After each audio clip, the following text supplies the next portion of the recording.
Ya Kok ini mungkin bisa diceritakan kedatangannya hari ini ke Polres Jakarta Selatan ada apa? Oh, ini di BAP untuk kasusnya Sahrul Isa. Mungkin dari tadi di atas saat diperiksa ada berapa pertanyaan kok?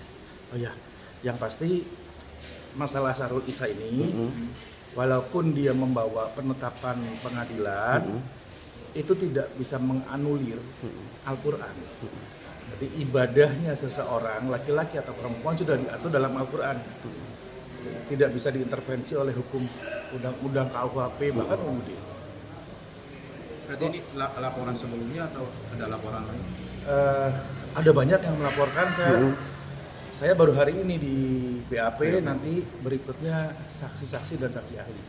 Berarti ini menegaskan bahwa Polri datang sini untuk laporan Polri terhadap Isa Sega berarti. Ya, kita ucapkan terima kasih ya ke Kepolisian Republik Indonesia, bapak-bapak ibu polisi yang Masya Allah, kan banyak tuh viral, nggak diurus. Insya Allah diatensi, insya Allah berlanjut, cuman butuh waktu, butuh proses. Kerjaannya polisi banyak banget, nggak cuma ngurusin ini kan gitu. Mungkin ada membawa bukti-bukti baru nggak sih kok? Ada banyak, ada. Mungkin ya, contohnya dia mengaku di podcastnya Maya Estianti ya, akte lahirnya akte lahir waktu lahir perempuan, enggak waktu lahir laki-laki. KTP-nya laki-laki. Justru penetapan pengadilan itulah membuktikan bahwa telah hadir seorang laki-laki bunyinya, bukan perempuan gitu, untuk berganti nama. kok sejauh ini kan juga sudah banyak yang melaporkan Izat ini. Ya. Sejauh ini ada etikat baik dari beliau nggak sih kok? Saya udah podcast sama Dr. Richard Lee ya. Kita menunggu apakah dia mau mengakui kesalahannya. Kita tidak membenci manusianya enggak, tapi ini fatal kesalahannya karena melanggar ketentuan Al-Quran.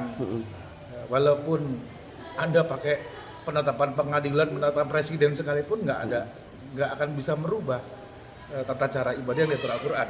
Jadi sayangnya sepertinya malah semakin menjadi menantang, yakin dengan saya ini dengan penetapan pengadilan sah gitu. Ya itu silahkan nanti kita buktikan. Apabila nantinya kok misalkan ada etikat baik dari beliau, proses hukumnya tetap berjalan atau seperti apa kok? Saya pernah ngomong di podcastnya Dr. Richard, kalau dia menyadari dan mau menyadari kekilafannya, kesalahannya, meminta maaf, kita ya udahlah. Tapi enggak, ini makin menjadi, jadi mudah-mudahan kan yang kita cari bukan menjahati orang, menjatuhkan orang ya. Kita cari ini menegakkan syariat, mencari ridho Allah. Ya, kalau sudah begitu saya serahkan ke polisian secara hukum. Apalagi dia pernah ngancem katanya, saya mau dipolisikan balik, ya kita tunggu. Saya tunggu, malah ini orang diajak baik-baik kok malah ngancem-ngancem gitu. Tapi menyayangkan nggak sih dengan perlakuan si Isa sampai sejauh ini? Iya. Geram ini. Geram sih enggak ya, cuman kan banyak tuh waria yang juga transgender yang juga umroh dengan cara laki-laki. Itu malah kita menghargai ya. Bahkan kita doakan mereka dikasih hidayah, apa yang didoakan mereka didoakan di sana dikabulkan Allah.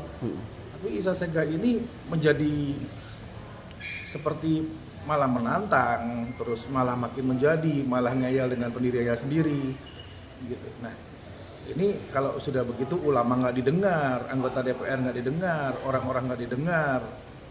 Nah, ya sudah, kalau begitu diteruskan saja sesuai dengan hukum yang berlaku. Berarti berbeda dengan misalnya almarhum Duda Dorce kan nggak yang itu kan gimana? Dorce kan kasusnya beda ya, gitu. Beliau memang dicek perempuannya lebih banyak. Nah kalau ini kan kita sedang telusuri di pengadilan, kan tinggal diminta tuh berkasnya, waktu dia penetapan itu rumah sakit mana yang keluarin, dasarnya apa loh, orang laki-laki nggak punya rahim, ya nggak punya rahim, terus jelas lebih banyak laki-lakinya. Kok sangat kemarin wawancara juga kan beliau ini kan tetap kekeh bahwa dirinya adalah perempuan. Ya. Tapi kok lihat mungkin seperti apa sih kok? Ya terserah dia bilang dia perempuan atau enggak. Saat ini dia bilang perempuan, 2017 dia bilang dia laki-laki. Dan penetapan pengadilan membuktikan bahwa dia laki-laki. Coba dilihat di SIP yang 2017, laki-laki. Mungkin penetapan yang baru kan itu atau gimana kok? Iya. penetapan hukum itu namanya penetapan administratif yang sedang kita laporkan ke Komisi Yudisial, yang sedang kita laporkan ke beberapa pihak bahwa ini tolong dicek lagi dong, karena penetapan laki-laki dan perempuan itu berlaku untuk bukan untuk transgender, untuk kelamin ganda. Kan banyak nih kejadian orang-orang lahir kelaminnya ganda, maka pengadilan menetapkan dengan bukti rumah sakit bahwa dia laki-laki atau perempuan dengan pemeriksaan medis. Nah ini bukti medisnya mana si Sasega ini? Rumah sakit mana yang keluarin dokternya siapa? Nanti kita pasti dapat itu datanya. Untuk saksi berapa? Kira-kira berapa saksi? Ya, yang kau bawa mungkin. Cukup banyak ya, udah banyak, tapi ya kita sesuai dengan hukum, nggak usah banyak-banyak lah, 3 udah cukup. Kau bilang dari hukum Al-Quran seperti apa? Hukum Al-Quran seperti apa nih? Bisa Gimana? Jadi kau bilang Dari hukum Al-Quran. Gini, hukum Indonesia yang digunakan oleh Sahrul Isa adalah hukum penetapan Pengadilan Negeri 2017 yang dianggap oleh secara hukum pun tidak sah. Jadi penetapan pengadilan 2017 yang menetapkan dia bisa mengganti identitas jadi perempuan itu nggak sah. Mana fatwa MUI-nya? Sah jika MUI ikut menetapkan. Hukum di Indonesia ada 2 kan gitu. Hukum agama, makanya kita punya di KTP kolom agama. Dan hukum pengadilan itu nggak sah karena MUI tidak menyatakan itu, dan MUI jelas mengatakan ini salah, haram. Nah, terus penetapan apapun pengadilan, bahkan saya bilang presiden sekalipun menetapkan tidak bisa menganulir apa yang ada dalam Al-Quran. Kan dia ibadah kemana? Ke Mekah, ke Madinah. Pedomannya bukan KUHP, pedomannya bukan penetapan pengadilan, pedomannya Al-Quran. Maka itulah sebabnya dia kena pasal 156A, hukumannya minimal 5 tahun. Ini dilaporkan satu pasal 56 ya. Ya, ada beberapa pasal lah. Dan dia menyebarkan berita bohong bahwa lahir dengan akte lahir perempuan itu kan bohong, dusta. Penyebaran berita bohong. Kita tahu kok ada aktenya lahir dengan laki-laki. Sahrul Isa namanya. Kok mungkin agenda selanjutnya dari Polres sendiri? Ya, kita berterima kasih ke Polres Jakarta Selatan dan kita doakan jangan juga terus banyak yang nggak sabar kan, nggak diproses insya Allah. Apalagi ini laporannya bukan cuma saya, jauh sebelum saya ada 8 orang, 9 orang yang sudah lapor di beberapa tempat, nggak cuma di Jakarta, nggak cuma di Polres Selatan. Jadi ini sudah atensi, dan ya polisi kan butuh mengumpulkan bukti-bukti ya, butuh BAP dulu sebelum naik ke penyidikan. Kok mungkin terakhir kok apa pesannya untuk IZ?